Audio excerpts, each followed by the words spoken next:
ونشهد أن لا إله إلا الله وحده لا شريك له ونشهد أن محمدا عبده ورسوله أرسله بالهدى ودين الحق ليظهره على الدين كله ولو كره المشركون فأعوذ بالله من الشيطان الرجيم بسم الله الرحمن الرحيم يا أيها الذين آمنوا لا تبطلوا صدقاتكم بالمن والأذى يا ربي بالمصطفى بلغ مقاصدنا واغفر لنا ما مضى يا واسع الكرم واعلم أمة سيدنا ومولانا محمد.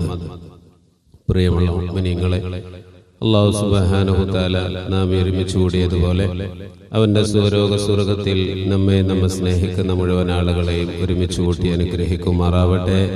നമ്മളിൽ നിന്ന് മരണപ്പെട്ടുപോയ നമ്മുടെ മാതാപിതാക്കൾ, കൂട്ടുകുടുംബക്കാർ, സ്നേഹിച്ചിരുന്ന, സഹായിച്ചിരുന്ന, ഭക്ഷണം നൽകിയിരുന്നവർ, പ്രത്യേകിച്ച് ഈ പള്ളിക്ക് ചുറ്റും മറവിട്ട് കിടക്കുന്ന മുഅ്മിനീങ്ങൾ, ഇന്നലെ മറവിട്ടുപോയ നാസർ എന്ന് പറയുന്ന സഹോദരൻ, നമ്മുടെ പള്ളിയുടെ തൊട്ടുമുമ്പ് മരണപ്പെട്ടുപോയ ഒരു സഹോദരി, അല്ലാഹുവേ അവരുടെയൊക്കെ ബർസഖിയായ ലോകം നീ ഖൈറിലാക്കി അനുഗ്രഹിക്കണേ റഹ്മാനെ.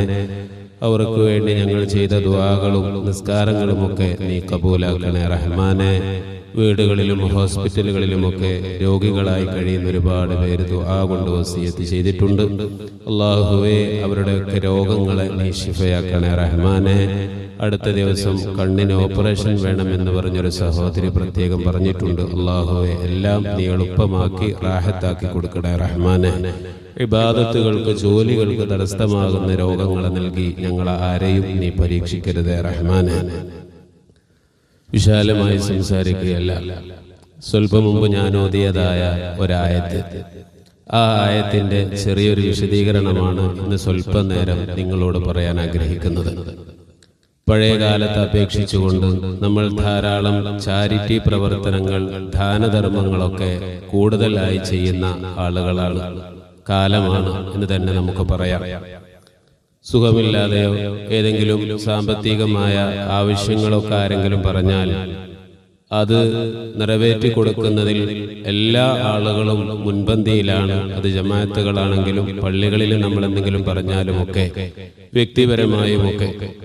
എന്നാൽ വിശുദ്ധ ഖുർആൻ ഇങ്ങനെ നാം ചെയ്യുന്ന വളരെ പ്രധാനപ്പെട്ട ഒരു കർമ്മമായ ദാനധർമ്മങ്ങൾ, സ്വതക്കകൾ, സകാത്തുകൾ, ഇതെല്ലാം നഷ്ടപ്പെട്ടു പോയി കളയുന്ന, അതിന്റെ പ്രതിഫലം ഇല്ലാതെയായി പോകുന്ന ചില സൂചനകൾ നമുക്ക് നൽകിയിട്ടുണ്ട്. സൂചനകൾ എന്നല്ല, വ്യക്തമായി കൊണ്ട് തന്നെ സൂറത്തുൽ ബഖറയിലൂടെ അല്ലാഹു സുബ്ഹാനഹു തആല വളരെ വ്യക്തമായി നമ്മളോട് പറയുന്നു, യാ അയ്യുഹല്ലദീന ആമനു, ഓ സത്യവിശ്വാസികളെ, ലാ തുബ്തിലു സ്വദഖാതികും, നിങ്ങളുടെ ദാനധർമ്മങ്ങളെ, അതിന്റെ പ്രതിഫലത്തെ നിങ്ങൾ നിഷ്ഫലമാക്കി കളയരുത്, ബാത്തിലാക്കി കളയരുത്.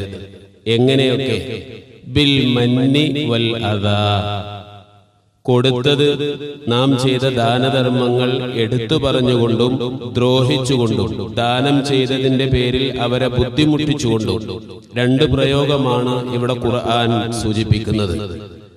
നമ്മൾ ചെയ്യുന്ന ദാനധർമ്മങ്ങൾ, മറ്റൊരാൾക്ക് വേണ്ടി നാം ചെയ്യുന്ന സഹായങ്ങൾ, ഈ സഹായങ്ങളൊക്കെ രണ്ട് രീതിയിൽ അതിന്റെ പ്രതിഫലം നിഷ്ഫലമായി പോകും, ഇല്ലാതെയായി പോകും. അതേതൊക്കെയാണ്? ഒന്ന്, കൊടുത്തത് നാം എടുത്തു പറയുക. ഞാൻ അവൻ അത് ചെയ്തിട്ടുണ്ട്, ഇങ്ങനെ ചെയ്തിട്ടുണ്ട് എന്നൊക്കെ എടുത്തു പറയാം. നമ്മുടെ സമൂഹത്തിൽ വളരെ വ്യാപിച്ചിരിക്കുന്ന ഒരു കാര്യമാണിത്. നമ്മൾ പലരോടും സംസാരിക്കുമ്പോഴും ഇടപഴകുമ്പോഴും ഒക്കെ ചില ആളുകളെ കുറിച്ചൊക്കെ പറയുമ്പോൾ, ഞാൻ അയാൾക്ക് കഴിഞ്ഞ ആഴ്ച അത് കൊടുത്തിരുന്നു, ഇങ്ങനെ ചെയ്തിരുന്നു, ഇങ്ങനെ ചെയ്തിരുന്നു എന്നൊക്കെ എന്നോട് തന്നെ പല ആളുകളും പറയാറുണ്ട്. പറയുമ്പോൾ ഞാനത് തിരുത്തി കൊടുക്കും, അങ്ങനെ പറയരുതെന്ന്. ചില ആളുകൾ, സഹായത്തിന് അർഹരായിട്ടുള്ള ആളുകൾ, മറ്റൊരാളിൽ നിന്ന് അത് സ്വീകരിക്കാൻ പ്രയാസം അനുഭവിക്കുകയാണ്. കാരണം എന്താ? സ്വീകരിച്ചു കഴിഞ്ഞാൽ അതിനെക്കുറിച്ച് ആളുകളോട് പറഞ്ഞു നടക്കും. പിന്നെ കാലാകാലം അവൻ അത് ചെയ്തു, ഇത് ചെയ്തു എന്നുള്ള ഒരു പേര് വരും. അതിൽ ഒരു ലജ്ജയും ഒരു നാണവും ഒരു അഭിമാനബോധം, അത് നല്ലതാണ്. സ്വതക്കകള് ദാനധർമ്മങ്ങൾ ചെയ്യുമ്പോൾ അതിന്റെ പേരിൽ ആ നമ്മൾ എടുത്തു പറയരുത്, അതിന്റെ പേരിൽ ദ്രോഹിക്കരുത് എന്ന് മറ്റൊരു വശം. ഈ ദ്രോഹിക്കരുത് എന്നുള്ള വശം വളരെ വിശാലമാണ്. നമ്മൾ ഒരാൾക്ക് ഒരുപാട് സഹായങ്ങൾ ചെയ്ത് നമുക്ക് വരുതിയിലാക്കുന്ന ഒരു സ്വഭാവമുണ്ട് പല ആളുകൾക്കും. പിന്നെ അയാൾ എന്ത് പറഞ്ഞാലും അയാൾക്ക് എതിർക്കാൻ നമുക്ക് കഴിയൂല. അയാൾ എന്ത് തോന്നിവാസം പറഞ്ഞാലും അയാൾക്ക് റാമൂളി കൊണ്ട് നടക്കേണ്ടി വരും. ചില സംഘടനകളൊക്കെ നല്ല രീതിയിലൊക്കെ സഹായങ്ങൾ ചെയ്യും, പിന്നെ അവരുടേതായ സംഘടനാ പരിപാടികളിലൊക്കെ പോകേണ്ടി വരും, അവര് പറയുന്ന യോഗങ്ങളിലേക്ക് പോകേണ്ടി വരും. ഇതിലൊക്കെ ഒരു സൈസ്, ഒരു രീതിയിൽ ഒരു ദ്രോഹമാണ്. ഇങ്ങനെ സഹായം കൊടുത്തത് എടുത്തു പറയാനും പാടില്ല, ചെയ്ത സഹായത്തിന്റെ പേരിൽ അയാളെ ദ്രോഹിക്കാനും പാടില്ല. അയാളെ ദ്രോഹിക്കുന്നതിൽ പെട്ടതാണ് അയാളെ നമ്മുടെ വരുതിയിലാക്കുക. നമുക്ക് അനിഷ്ടകരമായ ഒരു കാര്യം അയാൾ പറഞ്ഞാൽ പിന്നെ നമ്മൾ അയാളെ മേക്കിട്ട് കയറും. അയാൾക്ക് ഞാൻ അത് ചെയ്തു കൊടുത്തതാണ്, അങ്ങനെ ചെയ്തതാണ്, ഇന്ന ചെയ്തതാണ് എന്ന് പറയും. പിന്നെ ആളുകൾക്കിടയിൽ നിനക്ക് ഞാൻ അത് ചെയ്തു തന്നില്ലേ, എന്നിട്ടെന്തേ ഞാൻ ആ പറഞ്ഞത് നീ അനുസരിക്കാതിരുന്നത്, നീ എന്താ അത് കേൾക്കാതിരുന്നത്, ഞാനല്ലേ അത് നിനക്ക് ശരിയാക്കി തന്നത് എന്നൊക്കെ പറഞ്ഞ് നാം ചെയ്ത ആ സഹായം എടുത്തു പറഞ്ഞ് അവനെ ദ്രോഹിക്കുകയും അതിന്റെ പ്രതിഫലം നഷ്ടപ്പെടുത്തുകയും ചെയ്യും. ഇതാണ് ഖുർആൻ ഇവിടെ സൂചിപ്പിക്കുന്നത്. യാ അയ്യുഹല്ലദീന ആമനൂ يا أيها الذين آمنوا لا تبطلوا صدقاتكم بالمن والأذى. നിങ്ങൾ നൽകുന്ന സഹായങ്ങൾ എടുത്തു പറഞ്ഞുകൊണ്ടും അതിന്റെ പേരിൽ അവരെ ദ്രോഹിച്ചുകൊണ്ടും ജനങ്ങളെ, സത്യവിശ്വാസികളെ, നിങ്ങൾ ചെയ്തു കൊടുക്കുന്ന സഹായങ്ങളുടെ പ്രതിഫലത്തെ നിങ്ങൾ ഇല്ലായ്മ ചെയ്യരുത്. ഖാല റസൂലുള്ളാഹി സ്വല്ലല്ലാഹു അലൈഹി വസല്ലം. നബി സല്ലല്ലാഹു അലൈഹി വസല്ലം തങ്ങൾ പഠിപ്പിക്കുന്ന ഒരു ഹദീസിൽ കാണാം, അബൂദർ റളിയല്ലാഹു അൻഹു ആണ് ഈ ഹദീസ് റിപ്പോർട്ട് ചെയ്യുന്നത്. സലാസത്തുൻ, 3 വിഭാഗം ആളുകൾ, ലാ യുകല്ലിമുഹുമുല്ലാഹു യൗമൽ ഖിയാമ, അന്ത്യദിനത്തിൽ അല്ലാഹു അവരോട് സംസാരിക്കുകയില്ല. വലാ യൻദുറു ഇലൈഹിം, ഈ 3 വിഭാഗം ആളുകളിലേക്ക് അല്ലാഹു നോക്കുകയില്ല. വലാ യുസക്കീഹിം, അവർക്ക് ഒരു നിലക്കുള്ള സംസ്കരണവും അല്ലാഹു തആല നൽകുകയില്ല. വഹും വലഹും അദാബുൻ അലീം, അവർക്ക് കടുത്തതായ ശിക്ഷയുമുണ്ട്. നബി തങ്ങൾ പറയുന്നു, ഫഖറഅഹാ, ഈ ഹദീസ് റിപ്പോർട്ട് ചെയ്ത അബൂദർ റളിയല്ലാഹു അൻഹു പറയാണ്, ഫഖറഅഹാ റസൂലുള്ളാഹി സ്വല്ലല്ലാഹു അലൈഹി വസല്ലം 3 മററാത്തിൻ, 3 പ്രാവശ്യം ഇത് തന്നെ നബി തങ്ങൾ ഇങ്ങനെ ആവർത്തിച്ചു പറഞ്ഞു. അന്ത്യദിനത്തിൽ അവരോട് അല്ലാഹു സംസാരിക്കൂല, അവരിലേക്ക് അല്ലാഹു നോക്കൂല, അവരെ സംസ്കരിക്കുകയില്ല, അവർക്ക് വേദനാജനകമായ ശിക്ഷയുമുണ്ട്. ഇത് 3 തവണ നബി തങ്ങൾ ഇങ്ങനെ ആവർത്തിച്ചു പറഞ്ഞപ്പോ ഖാല അബൂദർ റളിയല്ലാഹു അൻഹു ചോദിച്ചു നബിയോട്, ഖാബു വ ഖസിറു മൻ ഹും യാ റസൂലല്ലാഹ്, ആരാണ് നബിയെ ഈ രീതിയിൽ പരാജിതരായിട്ടുള്ള മോശപ്പെട്ട ആ ആളുകൾ ആരാണ്, അതങ്ങ് പറഞ്ഞു തന്നാലും. ഖാല, അപ്പോൾ നബി തങ്ങൾ മറുപടി പറയുകയാണ്, ഒന്ന് അൽ മുസ്ബിലു, മുസ്ബില് എന്ന് വെച്ചാൽ അഹങ്കാരത്തോടുകൂടെ ഞെരിയാണിക്ക് താഴെ വസ്ത്രം ധരിച്ച് നടക്കുന്ന ആളുകൾക്കാണ് മുസ്ബില് എന്ന് പറയാം. അറിയാതെ ചിലപ്പോ പാന്റ് ധരിച്ചാലും വസ്ത്രം ധരിച്ചാലൊക്കെ സ്വല്പം താഴ്ന്നു പോകും, അതിനെക്കുറിച്ചല്ല. അതൊരു ഡീസന്റ് കുറവാണ്, അത് പൊക്കിയെടുക്കല്.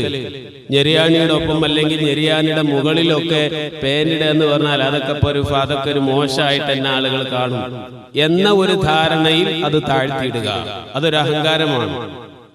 ദീനിന്റെ കാര്യങ്ങൾക്കല്ല, മറ്റുള്ള ആളുകൾ അവരെ കുറിച്ച് എന്ത് പറയുന്നു എന്ന ഒരു വിഷയത്തിന് അവൻ പ്രാധാന്യം കൊടുത്തത് കൊണ്ടാണല്ലോ അങ്ങനെ ചെയ്യുന്നത്. ഈ രീതിയിൽ വസ്ത്രം ധരിക്കുന്നവർ, അഹങ്കാരത്തോടുകൂടെ വസ്ത്രം വലിച്ചഴിച്ചുകൊണ്ട് നടക്കുന്നവർ, ഇതാണ് 1ാമത്തെ വിഭാഗം. 2ാമത്തതോ വൽ മന്നാൻ, കൊടുത്തത് എടുത്തു പറയുന്നവർ. ശ്രദ്ധിക്കുക, നമ്മൾ ദേഷ്യം വരുമ്പോ, വഴക്കടിക്കുമ്പോ കൂട്ടുകാര്, കുടുംബങ്ങൾ, അയൽക്കാർ നമുക്ക് ഇഷ്ടമില്ലാത്തത് പറയുമ്പോഴോ ചെയ്യുമ്പോഴോ ഒക്കെ നമ്മൾ അവർക്ക് ചെയ്തു കൊടുത്ത കാര്യങ്ങൾ ഇങ്ങനെ വിളിച്ചു പറയും. ഞാൻ അവൻ അത് ചെയ്തിട്ടുണ്ട്, ഇങ്ങനെ ചെയ്തിട്ടുണ്ട്, എന്നിട്ടാണ് അവൻ എന്നോട് ഇങ്ങനെ പറഞ്ഞത്, ഇന്ന് ചെയ്തത് എന്നൊക്കെ. കൊടുത്ത ഉപകാരങ്ങൾ എടുത്തു പറയാൻ പാടില്ല. അത് പറയുന്ന ഒരു മനുഷ്യനെ അല്ലാഹു തആല പരലോകത്ത് ഗൗനിക്കുകയില്ല, അവന് ശിക്ഷയുണ്ട്. അവൻ ചെയ്ത ആ നന്മ അത് ബാത്തിലായി പോവുകയും ചെയ്യും എന്ന് ഖുർആനിന്റെ ആയത്ത് നേരത്തെ നാം മനസ്സിലാക്കി. മൂന്നാമത്തെ വിഭാഗം ആരാ? മൂന്നാമത്തത് വൽ മുനഫിഖു സിൽഅതഹു ബിൽ ഹലിഫിൽ കാദിബി. കള്ളസത്യം ചെയ്തുകൊണ്ട്, കള്ളം പറഞ്ഞുകൊണ്ട് അവന്റെ കച്ചവട ചരക്കുകൾ വിറ്റഴിക്കുന്ന ഒരാൾ. കച്ചവട ചരക്ക് എന്ന് പറഞ്ഞാൽ റിയൽ എസ്റ്റേറ്റിന്റെ ആളുകളുണ്ട് നമ്മുടെ നാട്ടില്. ഇല്ലാത്ത ഗുണങ്ങൾ ഉണ്ട് എന്ന് പറഞ്ഞിട്ടും ആ സ്ഥലത്തിന്റെയോ അല്ലെങ്കിൽ ഒരു വീടിന്റെയോ ഒക്കെ ചില പ്രശ്നങ്ങൾ നമുക്കറിയാം, അത് മറച്ചു വെച്ചുകൊണ്ടും അത് മേടിക്കുന്ന ആളുകളെ കബളിപ്പിക്കുന്ന രീതിയിൽ നമ്മൾ ബിസിനസ് നടത്തുക, കച്ചവടം നടത്തുക. അത് വാഹനമാണെങ്കിലും സ്ഥലമാണെങ്കിലും എന്ത് ഇടപാടാണെങ്കിലും ശരി, കള്ളം പറഞ്ഞുകൊണ്ട്, കള്ളസത്യം ചെയ്തുകൊണ്ട്, സത്യമാണ് അള്ളാഹുവിന്റെ സത്യം എന്നൊക്കെ പറഞ്ഞിട്ടായിരിക്കും ചിലപ്പോൾ ബിസിനസ് ചെയ്യണത്. അത് മേടിക്കുന്ന ആളുകൾക്ക് പിന്നെ ആ സ്ഥലത്തിന്റെയോ അല്ലെങ്കിൽ ആ വാഹനത്തിന്റെയോ വീടിന്റെയോ ഒക്കെ പുറകെ കൂടി അദ്ദേഹം അവളെ വളരെ വിഷമിച്ചു പോകുന്ന സാഹചര്യം ഉണ്ടാകും. നമ്മുടെ ലക്ഷ്യം എന്താ? അതാണ് വിൽപ്പന നടത്തി അതിന്റെ കമ്മീഷൻ എനിക്ക് പറ്റണമെന്നാണ്. അങ്ങനെയുള്ള ചില ബ്രോക്കർമാരുണ്ട്. എല്ലാവരും അല്ല, ഉള്ളവരുണ്ടാവും. ചില ആളുകളൊക്കെ എന്നോട് തന്നെ വന്ന് പറയാറുണ്ട്, ഉസ്താദെ എന്നെ പറ്റിച്ചതാണ്, അറിയുന്ന ആളാണ്, ഇതൊക്കെ അദ്ദേഹത്തിന് അറിയാം, എന്നെ മേലെ വെച്ച് കെട്ടിയതാണ്, ഇങ്ങനെയൊന്നും ഇല്ല എന്നാ പറഞ്ഞത്. ഇതൊക്കെ നമ്മൾ ശ്രദ്ധിക്കണം. മുഅ്മിനായി ജീവിക്കാൻ കുറച്ച് പാട് തന്നെയാണ്. സത്യസന്ധമായി എല്ലാ കാര്യവും ചെയ്യാവൂ, പ്രത്യേകിച്ച് ബിസിനസ്സും ഒക്കെ. കച്ചവടക്കാരൻ അത്താജിറു, യഥാർത്ഥത്തിലുള്ള ഒരു കച്ചവടക്കാരൻ, അവൻ പരലോകത്ത് ശുഹദാക്കളോടുകൂടെയായിരിക്കും. വേറൊരു റിപ്പോർട്ടിൽ 70 ശുഹദാക്കളുടെ പ്രതിഫലമുണ്ട് എന്നൊക്കെ പറയുന്നുണ്ട്. സത്യവാന്മാരോട് കൂടെയായിരിക്കും, സിദ്ദീഖുകളോട് കൂടെയായിരിക്കും എന്നൊക്കെ പറഞ്ഞാൽ എന്താ?